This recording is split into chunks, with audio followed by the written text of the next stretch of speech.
네, 오늘은 이 본문의 말씀을 가지고 세상의 빛과 소금이라는 제목으로 말씀을 드리겠습니다. 예수님께서는 믿는 우리들에게 너희는 세상의 소금이요 세상의 빛이라 이게 말씀하셨습니다. 그래서 이렇게 보면 교회 이름이 광염교회, 광염, 알고 봤더니 빛과 소금 염자 그렇더라고요. 그런 교회가 많이 있어서 광염교회 빛과 소금이다 이런 소리죠. 예수님은 성도를 너희는 하고 그 존재와 가치를 빛과 소금이다 이렇게 명확하게 이렇게 우리를 알려주셨어요. 그러면 그 하나님의 말씀, 예수님의 말씀은 하나님 말씀이므로 반드시 우리가 그런 줄 알아야 됩니다. 사탄이는 아이고 니까짓 게 뭐, 아이고 네가 뭐 허물 맞고 아이고 너 뭐 이렇게 할지 몰라요. 그러나 그 얘기해야 됩니다. 하나님 말씀은 우리가 먼저 확고하게 흔들지 말고 굳게 잡아야 돼요. 그래서 하나님이 너희는 빛과 소금이다 이 말씀 굳게 잡고, 비록 우리 양심이나 무슨 좀 허물이 많고 뭐 부족한 거 있더라도 말씀에 써야 돼요. 괜히 사탄이 막 송사하는 말 들어가지고 그럼 그렇지 뭐 내가 뭐 이러면 안 돼요. 딱 써야 됩니다. 네. 이렇게 하나님 말씀 굳게 잡고 서서 살면 행복하고 주께 영광을 돌리며 살 수가 있는 것입니다. 위대한 스승 예수님의 가르침을 굳게 잡을 때 참다운 인생의 승리를 가져다 주는 것을 꼭 믿으시기 바랍니다. 제가 바둑을 잘 두지는 못해요. 그러지만 제가 바둑을 두면서 느끼는 게 있습니다. 그 인류 프로바둑 기사의 바둑 기구를 보면서 이렇게 복기를 하면서 연습을 하면 같은 급수를 만나서 바둑을 둘 때 꼭 이기게 돼요. 그러고 바둑이 쉽게 느껴집니다. 인류 기사의 정석이 승리의 원동력이 되는 거예요. 그러나 정석이 아닌 속수를 두는 동네 바둑을 이렇게 두고 나서 같은 급수를 상대로 이렇게 바둑을 두다 보면 어김없이 져요. 그리고 바둑이 형편없이 꼬이고 안 풀려집니다. 여기에서 제가 깨달은 게 있어요. 정석대로 두어야 승리할 수 있구나. 그걸 느끼게 됩니다. 우리 인생에도 정석이 되는 하나님의 말씀을 가지고 살면 인생의 길이 보이고 승리할 수가 있지만, 주의 말씀을 떠나서 세상의 속수대로 살면은 일이 꼬이고 형편없이 무너져서 패배할 수밖에 없다는 것을 우리가 알게 되는 것입니다. 오늘 주님께서 우리에게 너희는 세상의 빛이요 소금이라고 가르침을 주셨는데, 이 말씀 꼭 붙잡고 살면 그 말씀으로 인생의 참된 승리를 얻을 수가 있는 것입니다. 그 빙정을 쓴 일본의 유명한 작가 미우라 아야코라는 여자가 있어요. 근데 그분이 몸이 약해서 오랫동안 요양원 생활을 했는데요. 거기서 일어났던 일을 이렇게 느낌을 글로 남겼어요. 그런 내용이 이런 내용이 있습니다. 그녀가 그 요양 생활할 때 이게 환자들을 보면은 묘한 거래요. 병세가 점점 호전이 돼서 퇴원할 날이 가까워지면은 환자들이 이해할 수 없이 불안하고 뭔가 우울한 표정으로 변한대요. 그 중에서도 이제 M이라는 청년이 있었는데 그 젊은이 더 그런 거가 심한 거예요. 그래서 어느 날 그 사람이랑 마주쳐서 물어봤대요. 어떻게 된 거냐? 요새 이렇게 얼굴이 우울해 보이는데 어떻게 된 거냐 물어봤대요. 그러니까 난 이제 우울해서 견딜 수 없습니다. 이제 좀 있으면 퇴원할 텐데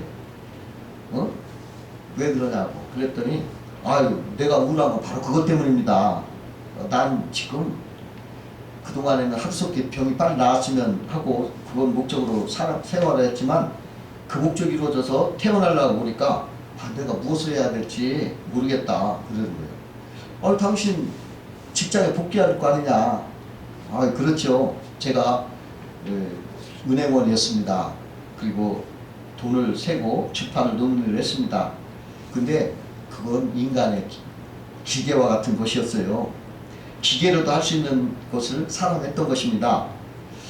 그러므로 내가 병들어 있을 때도 사람들 아무 곤란 없이 다른 사람 채용하면 되는 거예요. 그냥 아무 곤란 없이.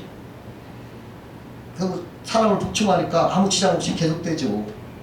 그거 좋은 거 아니냐. 당신 직장 못 갈 때 다른 사람 이렇게 다시 해준다니까 걱정 없지 않느냐. 근데 내가 있든 없든 직장 잘 굴러가요. 아유, 내가 있으나 마나 존재 가치가 없어요. 그럼 내가 존재 가치가 제로입니다.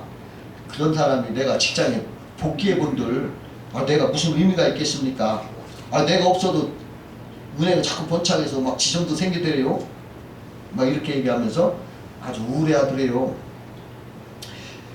요양 중에서는 매우 그 사람이 성실하고 쾌활하고 또 간호원 말도 잘 따르고 그랬던 활발한 젊은이였는데 태어나기 전날 사라져 버렸어요. 그 애미랑 첫날이 사라져 버린 거예요. 행방불명으로. 그래 그게 자기에게 잊혀지지 않았는데 그 애미 이야기를 그녀가 빙점 속에다가 썼대요. 써놨대요. 조그마한 에피소드로 이렇게 써놓는데 그게 독자들한테 큰 반응이 일어났대요.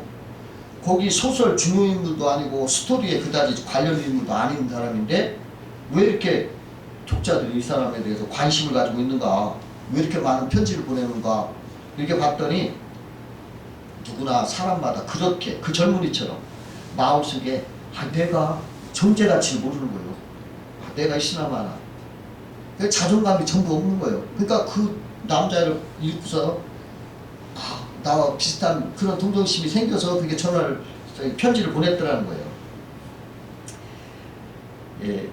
자기에 대한 내가 누구냐 하는 존재 가치를 잃어버린 사람은 언제나 우울합니다. 살맛이 안 나죠. 있으나 마나 한다니까. 그렇기 때문에 우울한 거예요. 그러니까 내가 있으나 없으나 존재 가치가 없다는 거예요. 그렇게 생각할 때 사람들은 이렇게 괴로워하는 것입니다. 만약에 그 청년이 말이죠, 예수님을 믿고서 예수님 말씀대로 너는 세상의 소금이요 빛이다, 그렇게 고귀한 존재라고 그러한 가치를 자기가 알았더라면 그 사람 행방불명 될 리가 없었을 거라는 것입니다. 그러면 오늘은 주님께서 말씀하신 우리가 소금과 빛이라는 교훈은 무엇을 의미하는가 한번 알아보면서 은혜를 나누고자 합니다. 주님은 성도를 세상의 소금이라 이렇게 말했어요.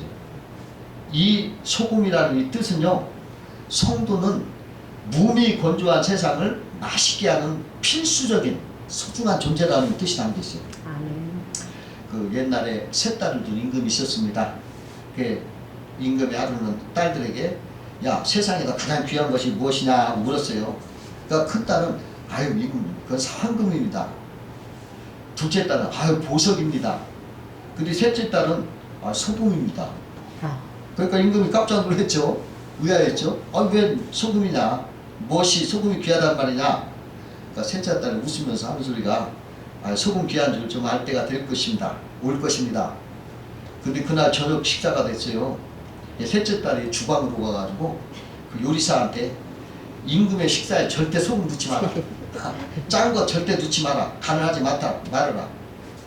그러고서 이제 그 밥을 이제 그 음식을 임금 식사를 딱 내니까 임금이 먹어보니까 너무 싱거워. 아주 그냥 맛이 없어. 그러니까 화를 냈어요. 여봐라, 누가 이것을 음식이라고 만들었느냐 하고 그냥 역정을 냈어요. 그런데 셋째 딸이 막 들어오는 거예요. 그러더니 뭐라고 하냐면 아바마마 어떻게 임금이 잡수실 음식에 값싸고 보잘것없는 천한 소금을 넣을 수 있겠습니까? 그래서 소금을 안 넣고 금가루를 넣습니다. 그래. 임금이 눈치가 빨랐지. 그래가지고 그때서야 그렇구나. 황금은 없어도 살고 보석은 없어도 살 수 있지만 소금 없이는 못 살겠구나 하면서 임금이 깨닫고 셋째 딸 보고 네가 정말 지혜롭구나 하고 상을 줬다는 거예요. 소금은 정말 필수적인 존재인 것입니다. 또 소금은요 굉장히 순결해요. 그리고 소금은 부패하지 않습니다. 썩지 않아요. 그래서 이런 것을 볼 때 우리 성도는 정직한 사람이라고 말해주시고 너희는 정직한 사람이다. 어떤 사람, 어떤 회사에서 사람을 뽑는데 이제 신문에 모집 광고를 냈어요. 그러니까 그 광고를 보고 이제 70명이나 된 사람이 그 시험을 보러 왔어요. 근데 시험은 간단해요. 근데 이상한 시험이야. 뭐냐면 이렇게 교실 같은 데다가 한 사람씩 들어가는 거예요. 줄 쫙 써가지고 한 사람씩. 그러니까 들어가 보면 사방 벽에 거울이 4개가 붙어 있어요. 그게 1번, 2번, 3번, 4번 번호대로 가서 1번에 가면 거기에 문제가 위에 써 있어요. 거울을 보면서 문제가 어떤 문제냐면 첫 번째 거울에 보면은 당신은 이 거울에 비친 이 사람이 정직한 사람이라고 생각합니까? 동그라미 가위. 그걸 답안지에 쓰라는 거예요. 그러니까 자기 얼굴을 보고 지금 보는 사람이 정직한 사람입니까? 어떻습니까? 동그라미 가위. 그러니까 자기가 자기를 판단하는 거지. 동그라미 친 사람도 있고 가위도 친 사람도 있고. 두 번째 거울에 보니까 거울에 비친 사람이 어떠한 경우라도 거짓말을 하지 않을 사람입니까? 자기를 보고자 동그라미 가위를 또 하는 거예요. 세 번째 거울에는 거울에 비친 이 사람이 과연 신뢰할 수 있는 사람입니까? 내가 신뢰할 수 있을까 없을까 또 동그라미 가위. 네 번째 거울에는 만일 당신이라면 이 거울에 비친 이 사람을 채용할 수 있겠습니까? 채용하겠습니까? 동그라미 가위. 그게 시험도 전부요. 그러고 나오는 거예요. 그러니까 이상한 일을 경험한 거 아닙니까? 그러니까 사람들마다 수군거리는 거예요. 서로 모여서 참 싱거운 시험 다 있다. 사람을 뽑으려면 정정하게 시험을 쳐서 실력으로 뽑아야지. 이거 어린애 장난도 아니고 이게 뭐냐. 그러면서도 나는 난 틀림없이 합격이다. 막 이렇게 태도를 취한 거예요. 그 합격자 발표가 다 나온 거예요. 근데 70명 가운데 한 명만 붙고 다 떨어졌어요. 69명이 다 떨어졌어요. 합격한 사람은 어떻게 합격했냐? 4가지 질문에 아주 솔직하게 아닙니다. 아닙니다. 전부 X 친 사람이 합격한 거예요. 그 회사는 막 실력을 뽐내는 큰 소리 친 사람 원하지 않고 정직하게 정말 자기 부족을 솔직하게 고백할 수 있는 그러한 정직한 사람을 원했다는 거예요. 오래전에 저희 집에 창고에 소금이 있었어요. 한 푸대가. 아주 오랫동안 그 자리에 있는 거예요. 아주 오랫동안. 몇 년을 두고 관심도 없고 뭐 쓸모도 없고 그러니까 수년 동안 그냥 방치해뒀어요. 그래서 늘 제가 이런 생각을 했어요. 진짜 저거 오래돼서 버려야 될 것 같다. 늘 이런 생각을 하면서 있었어요. 근데 어느 날 소금을 이렇게 풀어봤어요. 그랬더니 깜짝 놀랐어. 소금이 오히려 깨끗하고 하얗게 변함없이 그대로 있는 거예요. 하나 썩은 게 없어. 그래서 제가 깜짝 놀랐어요. 야, 소금이 이렇게 오래 두어도 부패되지 않는구나. 이렇게 내가 인상 깊게 보았어요. 주님은요, 이런 소금의 속성을 성도에게 비유하신 거예요. 성도는 부패하지 않는다. 또 부패를 막아주는 정직한 사람이다. 그렇게 말씀하신 거예요. 여러분, 이 성도 내가 사실은 그렇지 못할 것 같지만은 하나님은 말씀하는 그런 사람이라는 거예요. 여러분, 내가 조금 그렇지 못하게 살 때도 있겠죠. 그러나 하나님이 말씀 옳습니다. 우리 성도는 분명히 썩지 않는 사람이에요. 그런 사람 믿으시기 바랍니다. 세 번째로 성도는 세상의 빛이라 이렇게 하셨어요. 그것은 어둠 속에서 빛으로 살라. 그런 말씀입니다. 참 빛은 참으로 고마운 것입니다. 얼마 전에 TV 황금열못실에서 이렇게 본 것인데 어떤 부부가 오랫동안 이제 작정을 하고 이제 여행을 갔는데 이제 설악산을 가기로 했대요. 근데 산에 가본 경험이 없어서 이제 늦은 시간에 올라간 거예요, 이 사람들이. 그러니까 사람들이 다 내려오는데 올라가니까 왜 올라가냐고, 지금 올라가면 안 된다고, 얻어지면 큰일 난다고 막 이러더래요. 경험이 없으니까 다른 사람 내렸는데 이제 올라간 거예요. 올라가다 보니까 사람들이 자꾸 올라가면 안 된다고 그러니까 이제 깨름지게서 내려왔어요. 쭉 내려오는데 막 눈이 오더랍니다. 막 눈이 와. 그리고 날이 점점 어두워지는 거예요. 큰일 난 거예요. 눈은 많이 내리고 길이 안 보이잖아요. 눈 내리면. 그러니까 길을 잃어버리니까 염려가 되는 거예요. 걱정이 돼요. 산길에도 절벽도 있고 위험한 데가 많잖아요. 막 걱정이 되는데 서로 말은 안 했지만 아우 이거 길 잃어버리니 눈길 속에 헤매다가 죽을 것 같다. 아 그냥 이렇게 걱정이 된 거예요. 근데요 한참 내려오는데 멀리서 불빛이 보이더랍니다. 아유 얼마나 반갑고 안심이 되는지 그냥 자기도 모르게 서로 부둥켜 안았대요. 부둥켜 안고 정말 거기서 막 서로 울었답니다. 한참 울고 죽음에서 구원받은 그런 느낌이었다고 해요. 빛이 그렇게 고마운 거예요. 빛이. 전에 제가 우리 아파트 엘리베이터 안에 전구가 어떻게 고장이 나서 안 들어왔어요. 그래서 엘리베이터를 탔는데 깜깜한 눈이 닫히니까 아주 깜깜해. 그 짧은 시간이었지만 그 깜깜한 그 짧은 시간에도 두려움이 있더라고 마음속에. 그러면서 어떤 생각이 나면 야 지옥이 이렇게 깜깜할까? 이런 생각까지 나. 근데 금방 또 문이 쫙 열리고 빛이 들어오는데 어우 그렇게 빛이 고맙고 반갑더라고요. 에베소서 5장 8절에 11절 보니까 너희가 전에는 어둠이더니 이제는 주 안에서 빛이라. 빛이 자녀들처럼 행하라. 빛의 열매는 모든 착함과 이로움과 진실함에 있느니라. 빛을 받으면 먼지도 빛이 난다. 이런 말이 있어요.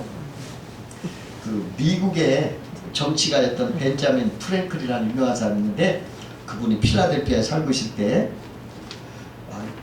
동네 사람들에서 내가 뭔가 좀 해야 되겠다 하는 생각을 가지고 어느 날 집 앞에다가 선반을 하나 만들어 놓고 거기다가 집안에서 쓰던 아름다운 등을 갖다 올려놨어요. 그리고서 날이 어두워지면 거기다 불을 켜놨습니다. 그러니까 처음에 동네 사람들이 이거 뭐냐 그 옛날이니까 이게 왜 이런가 이거 집에서 쓰는 등을 왜 여기다 이렇게 밖에다 이렇게 놓았을까 이거 낭비 아니냐 처음에는 이렇게 생각을 했어요. 이해를 못했습니다. 근데 이렇게 지나다 보니까 거기 지나갈 때마다 돌불에 넘어진 사람도 없어지고 또 방향을 알 수가 있으니까 사람들이 좋게 생각하는 거예요. 그러더니 자기들도 자기 집 앞에다 등을 하나씩 갖다 놓더라고요. 그래가지고 온통 길이 이렇게 밝게 이렇게 하더라는 것입니다. 그게 오늘날 그 가로등의 시초래요. 그게. 그래서 가로등이 생겼다고 그래요. 그 링글린 브로더즈 서커스단이 있었어요. 그 서커스단 뉴욕 공연을 할 때인데 공연 중에 갑자기 불이 나는 거예요. 정전이 된 거예요. 때마침 무대에서는 사자 4마리가 재즈를 부르고 있었어요. 근데 불이 탁 나가니까 장내가 갑자기 그냥 물결에서 정적이 쫙 흘렀어요. 근데 무대에서는 조련사의 채찍 소리와 그 사자 동작하는 막 명령을 막 생생하게 조금도 흐트림없이 막 흘려 나오는 거예요. 그러고 나서 불이 탁 켜지니까 관중들 못 일어서 박수를 쳤어요. 나중에 그 조련사가 기자회견을 하는데 조련사가 이렇게 말했어요. 어둠 속에서도 사자들 나를 볼 것입니다. 그렇기 때문에 나도 사자를 볼 수 있다는 것을 눈치채게 해서는 안 됩니다. 볼 수 없다는 걸 눈치채게 해서 안 됩니다. 나는 어둠 속에서도 밝은 빛이 있는 것처럼 행동을 했습니다. 그래야 사자들이 덤비지 않습니다. 그러니까 조련사가 어둠 속에서도 호랑이를 완전히 제압할 수 있었던, 사자를 제압할 수 있었던 것은 밝은 것처럼 밝은 그러한 행동을 했기 때문에 빛이 사람이기 때문에 그렇게 할 수가 있었다는 것입니다. 그 잭 에커드라는 사람이 있었는데요. 그분은 미국에서 약국을 경영했어요. 근데 그는 교회를 다니면서 목사님한테 너희들은 빛과 소금이다 하는 예수님의 말씀을 듣고 감동을 받았어요. 그러니까 그가 내가 빛과 소금의 역할을 하면 어떻게 하면 좋을까 이런 생각을 하게 됐습니다. 그래가지고 그러면 우리 약국을 예수님이 기뻐하시는 좋은 약국으로 만들자. 그래가지고 그 약국에 하나님이 싫어하는 일부터 없애자. 그래가지고 그 당시 연간 500만 달러의 막대한 수입을 올리는 그 섹스 잡지 그 코너를 없애버렸대요. 그러니까 거기 지배인들이 막 반대하더라고요. 이렇게 돈 많이 버는 것을 왜 없애냐. 안 된다고 막. 그러나 그가 결심했대요. 우리는 그런 거 안 해도 양만 팔고 살 수 있다. 그러니까 사람들이 야 이렇게 큰 세부부장의 일을 과감히 버리고 저 사람 배짱 좋다. 한번 망하지 않나 좀 보자. 사람들이 지켜본 거예요.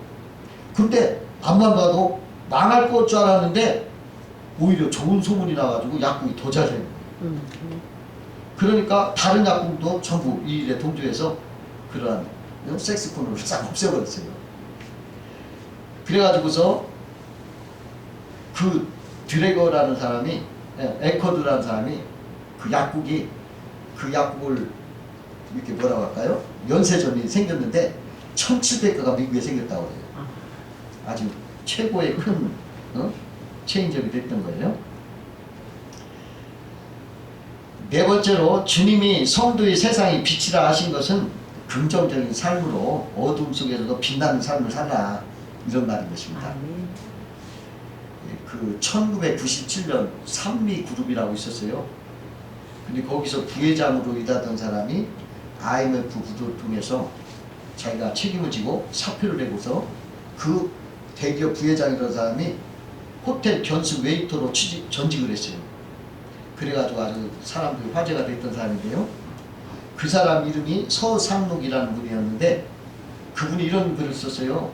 내 인생 내가 살지라는 책을 썼는데요. 거기에 이런 내용이 나옵니다. 자기가 산미그룹 부회장이 있을 때 자기 집에 파출부가 와서 일을 하는 걸 봤대요. 근데 그녀의 눈에는 그러니까 그녀를 보니까 그녀는 눈에 보이는 것만 이렇게 살짝 닦을 뿐 얼굴에는 귀찮은 기색이 넉넉하더래요. 패배의식으로 팽배해 있는 그 찌들린 얼굴이더랍니다. 그래서 이분이 그 사람 일을 끝마쳤을 때 그녀에게 말했어요. 아주머니는 밖에서 돌아온 가족들이 기분 좋게 쉴 수 있도록 깨끗하게 청소하는 일을 대수롭지 않게 생각하시는 것 같습니다. 그러나 이제부터 일하러 가실 때마다 장미꽃 한 송이를 준비하세요. 즐거운 표정으로 일한 후에 그 집의 가족을 위해 장미꽃 한 송이를 꽂아두시는 파출부가 된다면 당신은 당연 돋보이는 사람이 될 것입니다. 그러면 당신에게 고정 고객이 생길 것이고 용역 회사를 통하지 않고도 직접 연락을 받게 돼서 이 사업을 할 수 있게 될 것입니다. 그러면 인테리어 공부도 하고 가구 위치나 커튼 색깔도 골라주면서 고객 관리를 한다면 더 좋겠지요. 그게 프로입니다. 앞으로 프로 파출부를 해보실 생각 없으십니까? 그래가지고 보냈어요. 그 다음부터 1년 후에 그 사장님한테 초콜릿 상자가 배달됐어요. 그 뜯어보니까 거기 편지가 들어있었어요. 저는 1년 전 부회장님 댁에 파출부라도 다녔던 사람입니다. 그날 말씀을 듣고 부끄럽기도 했지만 많은 것을 깨달았습니다. 그래서 프로 정신을 가지고 일하였답니다. 1년이 지난 지금 저는 파출부 12명을 거느리고 일하는 책임자가 되었습니다. 고마운 인사를 드려야 할 것 같아 조그만 선물을 보냅니다. 근데 그 서상록 그분이 그 초콜릿 맛이 얼마나 맛이 좋은지 그냥 달콤하더라는 것입니다. 그녀가 어두운 환경에서라도 밝고 긍정적인 생각으로 귀찮아 안 돼 하는 것 그걸 패배의식을 물리치고 빛나는 삶을 경험하게 된 거예요. 하나님이 이런 삶을 원하시는 거예요. 그냥 남의 볼 때만 이렇게 보는 자리만 깨끗이 치고 그냥 귀찮게 생각하고 이러면 그 사람은 패배할 수밖에 없잖아요. 근데 거기다 장미꽃을 꽂아놓고 저분들이 편히 쉴 수 있게 내가 좀 잘 해놓자 이런 마음을 들 때 힘이 나고 빛이 발해서 12명의 파출부를 이끌어가는 리더가 됐다는 거죠. 빛은 멋있어요. 전에 어느 여선생님이요 목에 구슬이 많이 달린 옷을 입고 왔는데 햇빛을 비치니까 바짝바짝바짝 막 그냥 막 반짝거려요. 눈부시고 아주 멋졌어요. 근데 그분이 교실에 딱 들어오니까 빛이 없으니까 그 구슬이 어딘 찝찝해가지고 매력이 없어지고 구슬도 맛이 없더라고요. 우리 인생에 하나님의 빛을 받아 반짝거리는 인생은 얼마나 멋있는지 모릅니다. 아멘. 여러분, 우리 하나님이 우리 보고 성도는 비침으로 빛이라고 했잖아요. 아멘. 그러므로 우리가 빛이니까 얼마나 빛나는 사람과 멋진 사람이 물어요. 아멘. 하나님은 우리를 그렇게 멋지게 보시는 거예요. 아멘. 성도는 소금이므로 우리를 깨끗하고 정직한 사람을 하나님이 보시는 거예요. 아멘. 그래서 우리도 늘 빛과 소금으로 굳게 서서 주께 영광 돌리는 그러한 삶을 사시기를 주의 이름으로 축원합니다. 네, 기도하시겠습니다.